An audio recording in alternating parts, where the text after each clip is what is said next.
In this video, I will show you how to change the internal battery in a Dodge Challenger key fob. This key fob here was used since 2015 all the way up to present day, and it takes just one of these CR2032 batteries. You can get one of these batteries online. I'll put a link in the YouTube description to get one on Amazon for just a couple of bucks, and then you can just follow along, do this yourself at home. It's really simple. First step, we're going to turn this thing over, find this little switch on the back, and you just press it down to remove the internal key. Now we can see, just click that back in. Now we can see the keyhole, and then beneath it a little slot. That's to open this thing up.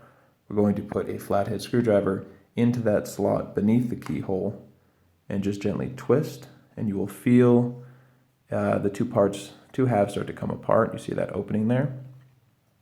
Now I'm going to put the tool in that opening and just twist until the whole thing pops apart like that. Really easy.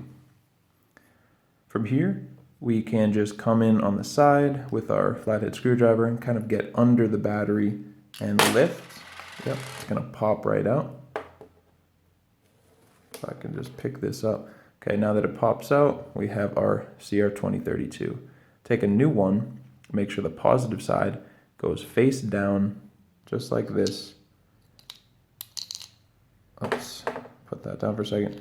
Make sure it goes in and it clicks into place just like that. You see it doesn't fall out, it's in there securely.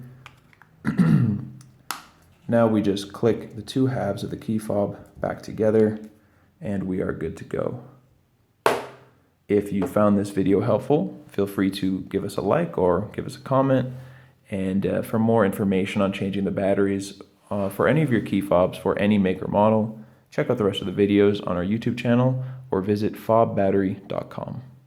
Thank you so much for watching.